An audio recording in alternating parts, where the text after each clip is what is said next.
Just before midnight on March the 7th, 2014, Kuala Lumpur International Airport carried its usual late-night rhythm. The halls were bright and polished, the air with the quiet echo of rolling suitcase wheels and distant boarding announcements at Gate C1. Passengers began lining up for Malaysia Airlines Flight 370, a scheduled red-eye service from Kuala Lumpur to Beijing. It was expected to be a routine 6-hour journey.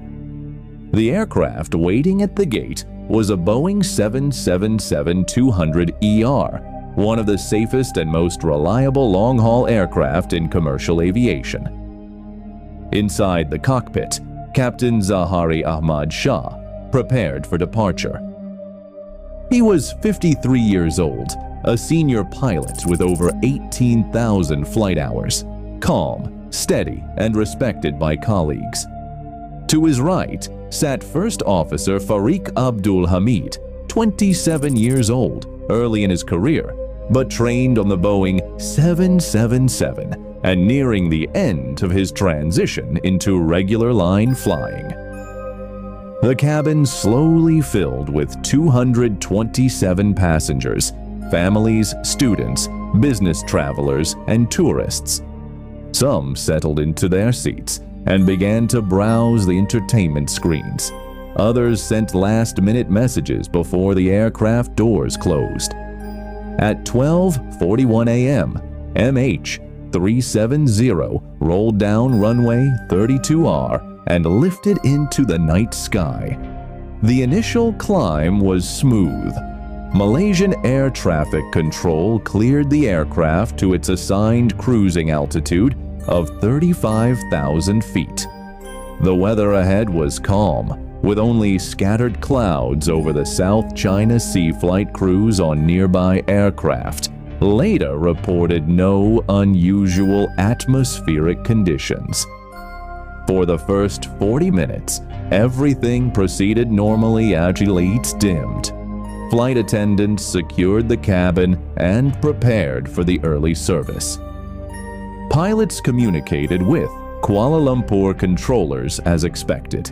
Nothing indicated any upcoming deviation or malfunction. At 1:19 a.m., as the aircraft approached the handoff point between Malaysian and Vietnamese airspace, Kuala Lumpur Control instructed the pilots to contact Ho Chi Minh. Malaysian 370. Malaysian 370, contact Ho Chi Minh 120.9. Good night. Good night, Malaysian 370. Air Traffic Control Captain Zahari acknowledged with a brief, routine phrase. Good night, Malaysian 370. Good night, Malaysian 370. These were the final confirmed words heard from MH370. Seconds later, the aircraft's transponder, an electronic system that relays identity and altitude to civilian radar, stopped transmitting. On the screens inside Kuala Lumpur's Traffic Control Center, MH370's data block disappeared. It was replaced by a silent radar echo with no identifying information. Controllers attempted to contact the flight repeatedly. There was no response. In many cases, aircraft may temporarily lose radio communication during a frequency change. Fluctuations are not unusual, but losing both radio contact and transponder data simultaneously was different. Still, procedure required controllers to wait for a response or for the aircraft to check in with the next control sector. That next check-in never came. Meanwhile, over Vietnam, controllers were also waiting.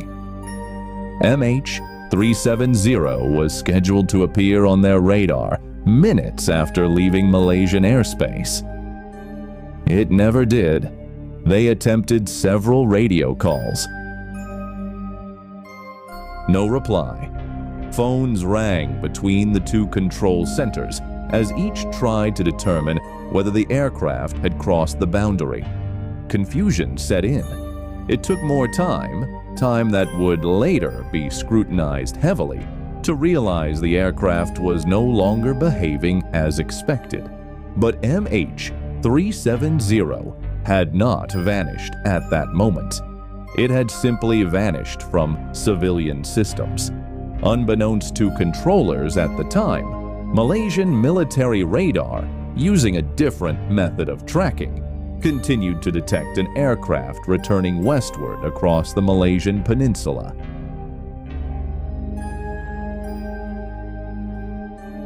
This unidentified return matched the size, altitude, and speed of MH370.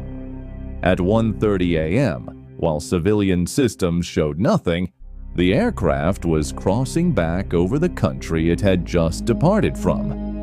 The turn was gradual and steady, suggesting controlled flight.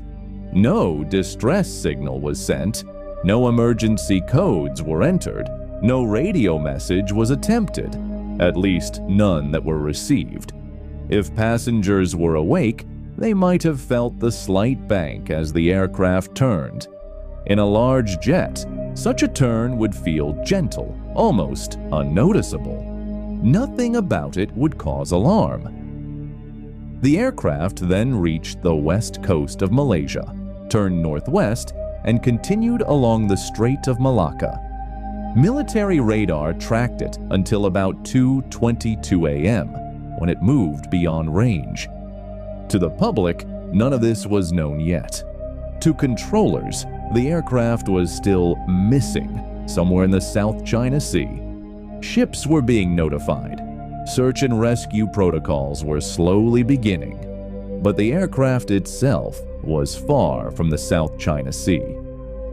While radio communications remained silent, MH370's satellite data unit continued to send automated handshake signals, brief digital exchanges with an Inmarsat satellite positioned over the Indian Ocean.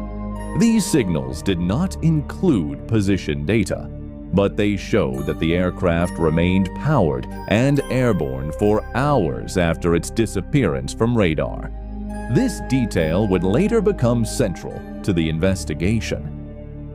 At 6:30 a.m., MH370 was scheduled to land in Beijing. Families gathered at the airport's arrival hall, expecting to see passengers come through the doors. Instead, the flight status remained stuck on delayed. Minutes passed, then an hour. Airline staff stood quietly, making phone calls, reviewing documents, offering no concrete information. The growing crowd began to sense something was deeply wrong. At 7:24 a.m., Malaysia Airlines issued a statement. MH370 was missing. The world reacted instantly. Search teams were deployed into the South China Sea, the last known location according to civilian radar. Aircraft began scanning the waters. Reports of floating objects surfaced, but were quickly dismissed. Meanwhile, analysts reviewing military data started piecing together the westward turn, the long extended flight, and the last satellite handshake around 8:19 a.m. These details painted a very different picture. MH370 had not crashed shortly after losing contact. It had flown far longer and into a region of the Earth where few aircraft go. By the afternoon of March 8th, officials privately acknowledged something unprecedented. A modern commercial airliner had disappeared in an era where aircraft are expected to be constantly traceable.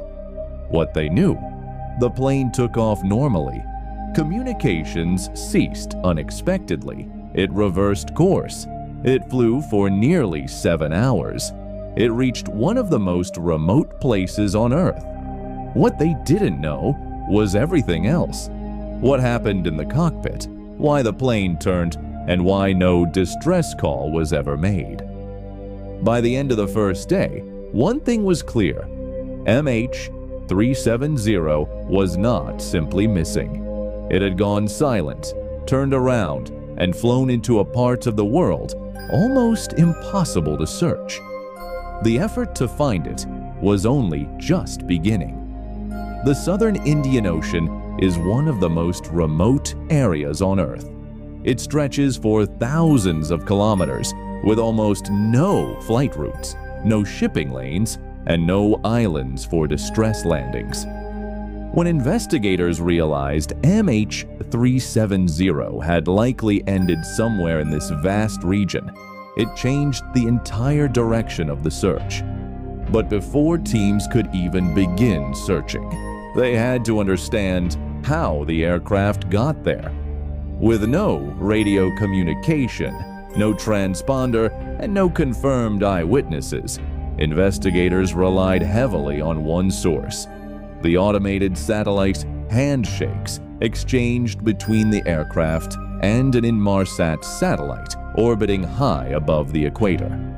These weren't intentional messages. They were routine maintenance signals sent every hour, only confirming that the system was powered and functioning. By analyzing the time it took each signal to travel between the aircraft and the satellite, experts could estimate MH370's distance from the satellite at each handshake. Each distance measurement created a curve across the Earth's surface, an arc representing all possible positions the aircraft could have been in at that moment. These became known as the Inmarsat arcs. The final arc, recorded at 8:19 a.m., was especially important. It showed MH370 could only have been in one of two general regions: far north, towards Central Asia, or far south, deep into the Indian Ocean. The northern route crossed countries with extensive radar systems. None reported any trace of an unidentified aircraft. The southern route, by contrast, passed over open ocean with minimal radar coverage. Investigators concluded the southern path was the only viable one. At the same time, performance and fuel use models showed that the aircraft likely flew on autopilot for much of the night. Nothing in the data suggested sharp altitude changes or erratic movements. The flight path appeared stable, long-lasting, and fuel-limited. All of this implied a gradual continuation until the engines eventually ran out of fuel. While analysts worked through technical data, search teams initially focused on the South China Sea. For the first 2 days, vessels and aircraft surveyed an enormous region there. Reports of oil slicks and floating debris were investigated, but none were related to MH370. Only later, after reviewing military radar and satellite data, did officials announce that MH370 had reversed course and flown back across the Malaysian peninsula. This announcement stunned the world. It also redirected the search, first toward the Strait of Malacca, then the Andaman Sea, and eventually, when the satellite data became clearer, toward the southern Indian Ocean. Search aircraft began flying thousands of kilometers southwest of Australia. They scanned empty stretches of water, looking for anything: life rafts, floating metal, clothing, luggage. The area was punishing. Strong winds, powerful swells, and low visibility made search flights difficult.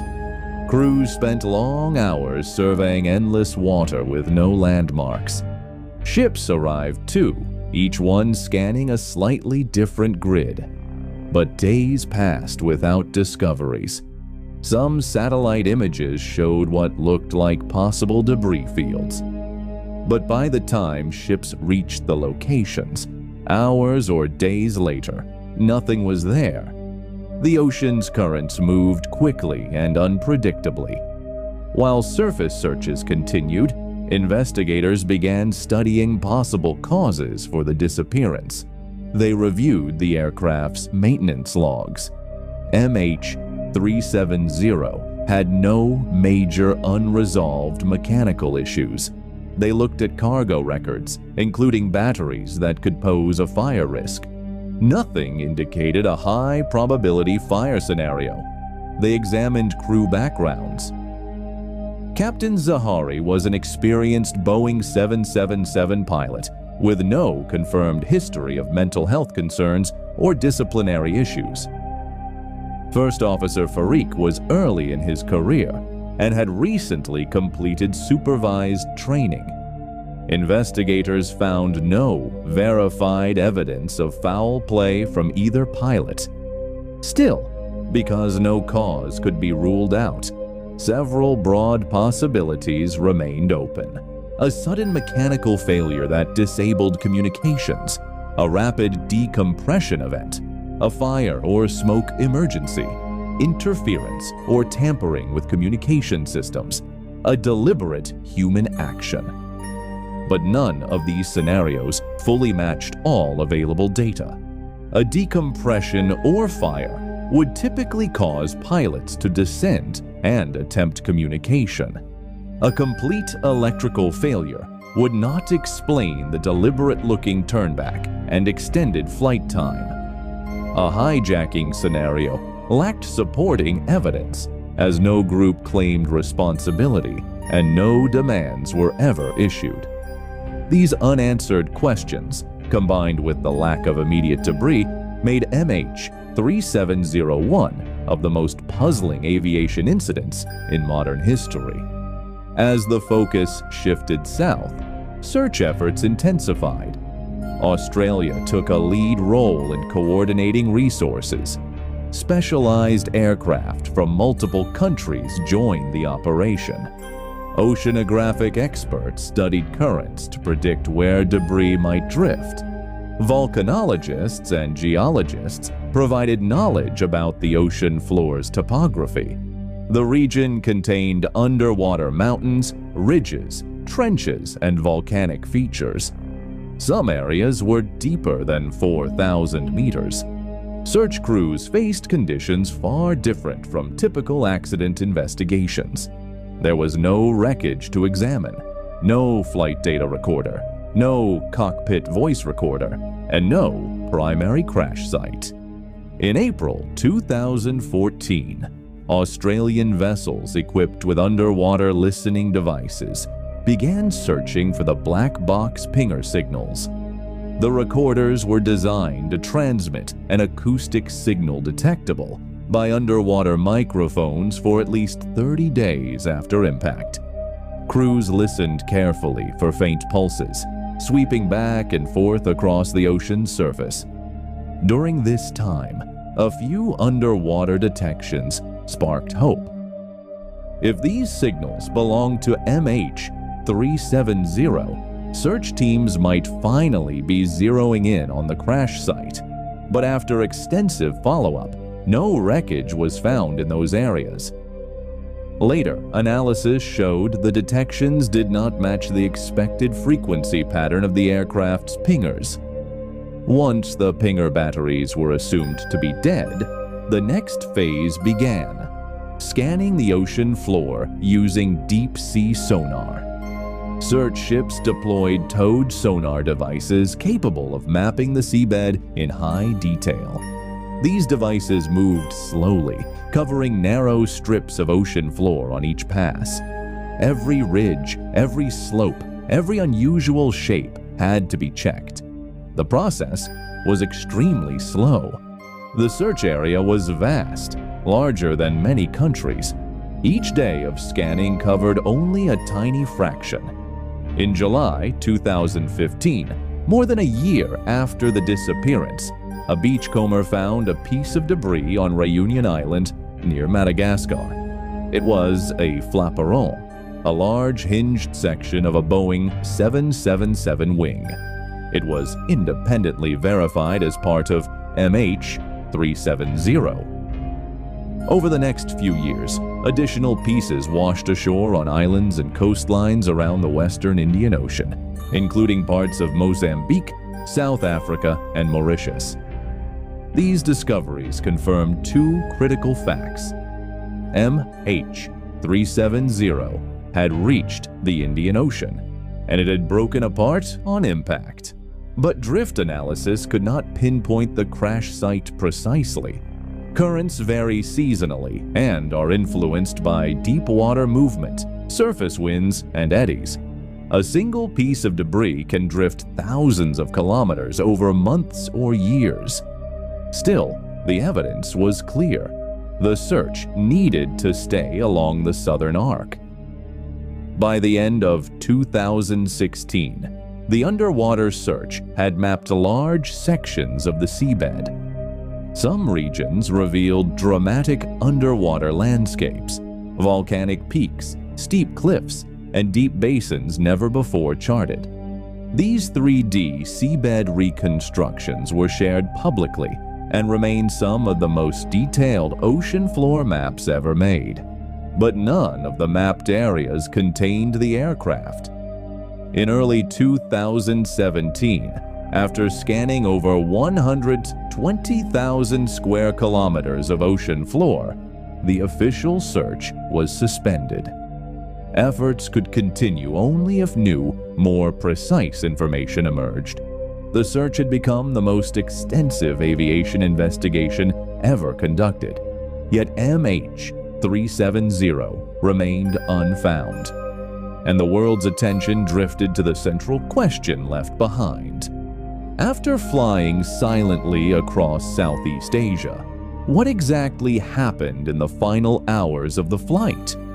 That answer required analyzing the last satellite signals, the aircraft's behavior near fuel exhaustion, and the most likely descent patterns. This is where investigators focused next. The southern Indian Ocean is one of the most remote areas on Earth.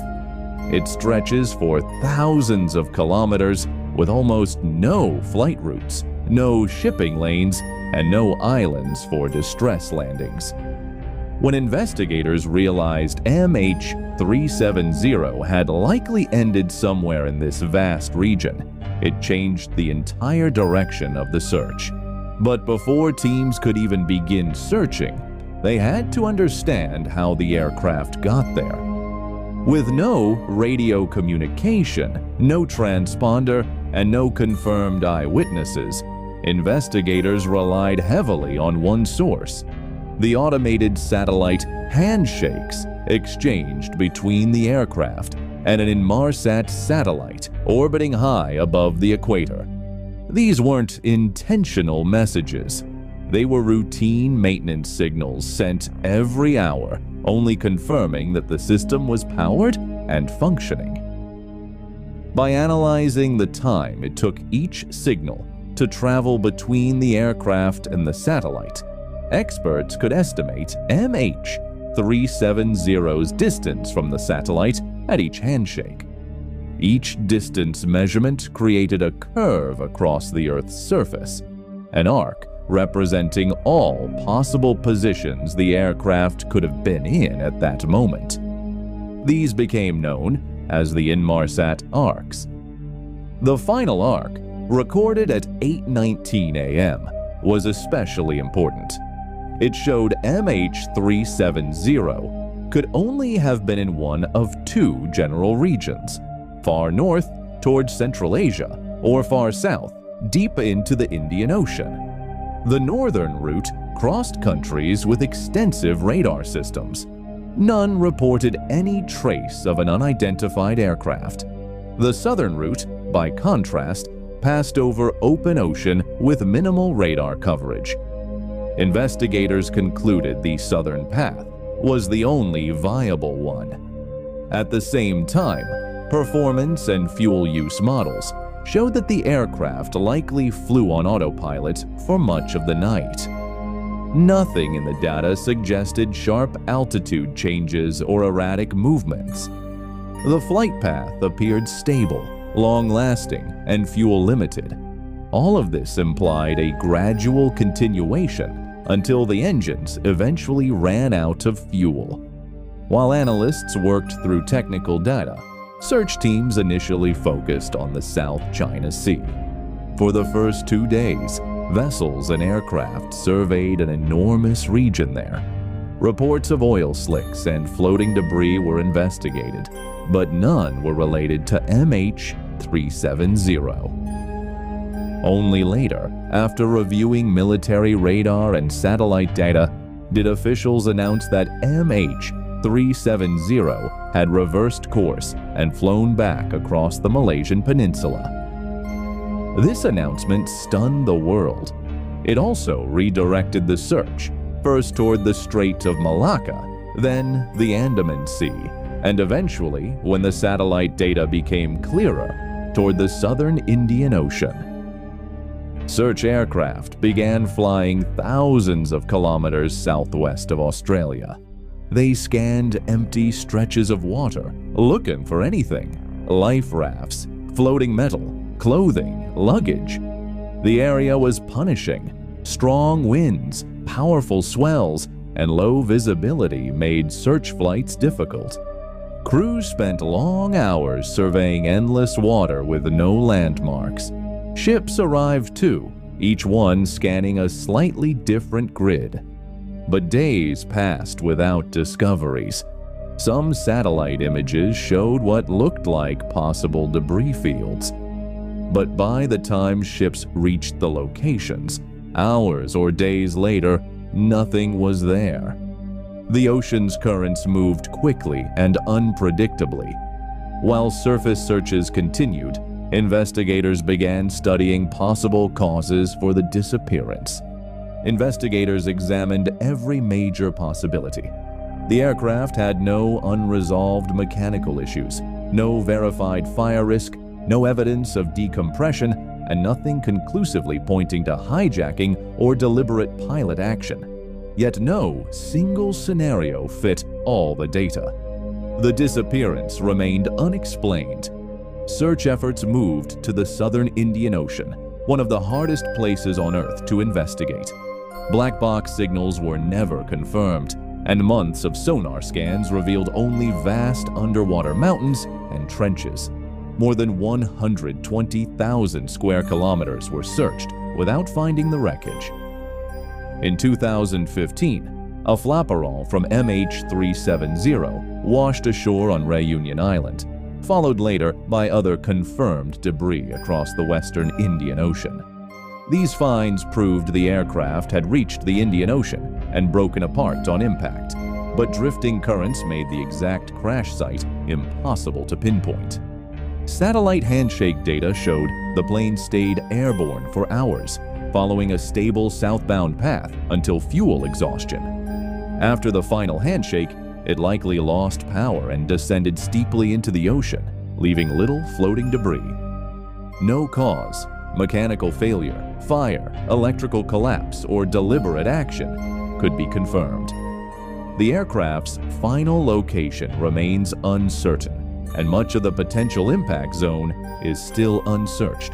Despite multiple large-scale searches, including a later high-tech operation by Ocean Infinity, MH370 has never been found.